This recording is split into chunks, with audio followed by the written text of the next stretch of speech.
Ani Dejnakas Melissa Pole, Getche Mukmonakwe, Bracebridge Donjaba.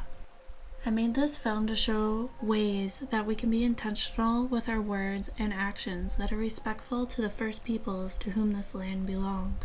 In this film, I draw on the works of many Indigenous and Two-Spirit scholars, writers, artists, and performers to communicate the importance of Indigenous oral storytelling in thinking about our decolonial futures.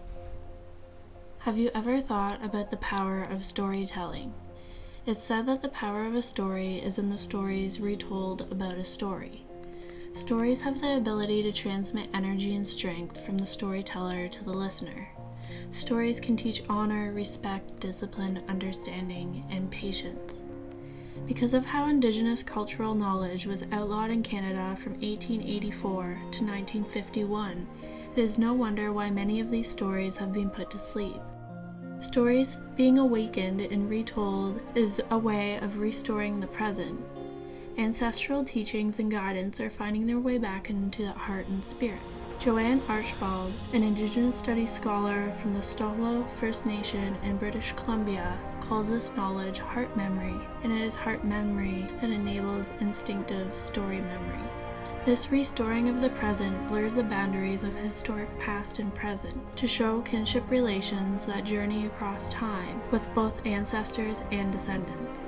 Ancient, complex, and powerful K'epile, a Two-Spirit, Métis, and Sault Ste. Marie Anishinaabe writer, calls this restoring trans-temporal kinship that uses the 7 generations teachings as a framework to understand how we have responsibility to great-grandparents, great-grandchildren, and all the generations in between. Two-Spirit ancestry are part of this complex weaving of meanings that make up the story basket, which provides sacred medicines for the present and future generations. This film navigates survivance through what has been conceptualized by Quo Driscoll, a Cherokee Two-Spirit and queer writer, activist, and performer, as the third space in a Cherokee double-weaved basket, where ancient and complex stories exist that have the power to transform our collective futures. I'll first share with you a story that I recently heard for the first time that communicates Anishinaabe ancestral knowledge and gives more context to Indigenous cosmology and kinship relations as they play an important role in the rise of the term Two-Spirit.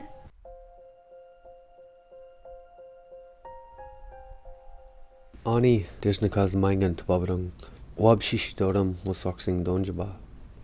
My name is Wolf Babadung. I'm from the Martin Clan and I'm from the Soxing First Nation. Today I want to tell you a story that my grandfather once told me. It was about the story of the stars. It was a story about the light and darkness in our life and that we all have to face. So one day an Anishinaabe baby asked their mom.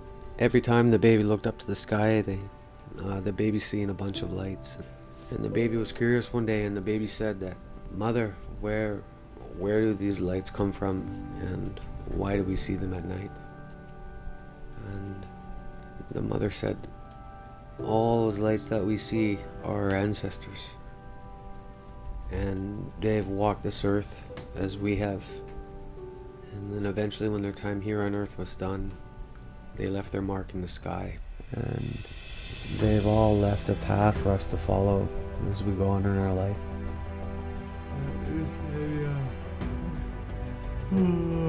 Let me on way. I'll get right back to it.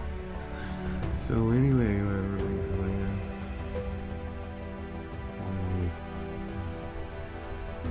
Oh yeah. That's where we were, eh?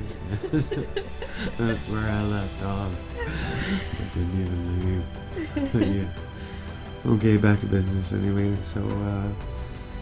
So the little Banshee, or the little bird, little Banoji, pardon my French, the little baby looked at his mom and said,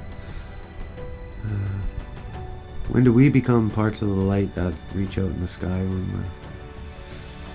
we're done this journey?"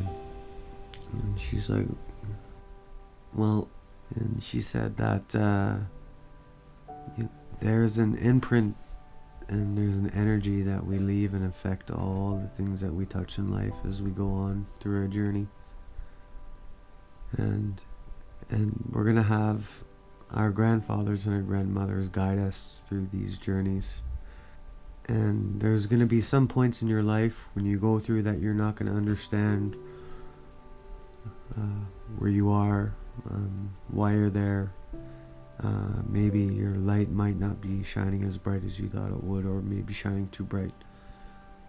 But your spark is going to be burning through your whole life, and your spark will never die. The sparks that we made through our life and the light that we make at the end of our journey ignite stars in the sky. Those lights are not only your experience, but they're going to lead the path and the way for future generations to come.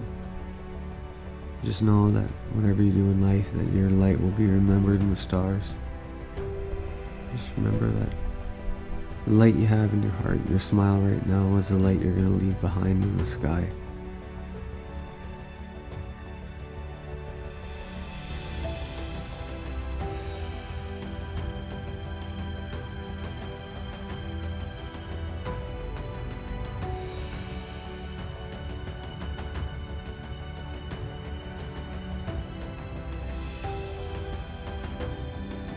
Our importance in the world and our purpose in the world are linked to the bigger picture out there of our purpose in the universe.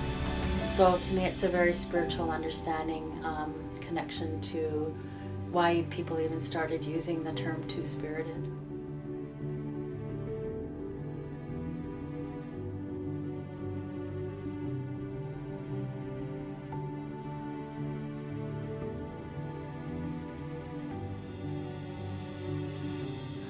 We were never lost.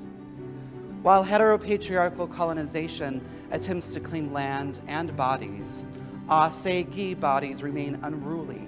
We trick colonial powers, we escape, we survive, we recreate, and we remember who we are. We come home. Amid all of these bodies of our dead are also the bodies of our living, our bodies, the bodies of those who survived in order to bring us here alive. Our bodies protecting each other, our bodies holding each other, our bodies loving each other, a kiss that burns their maps away.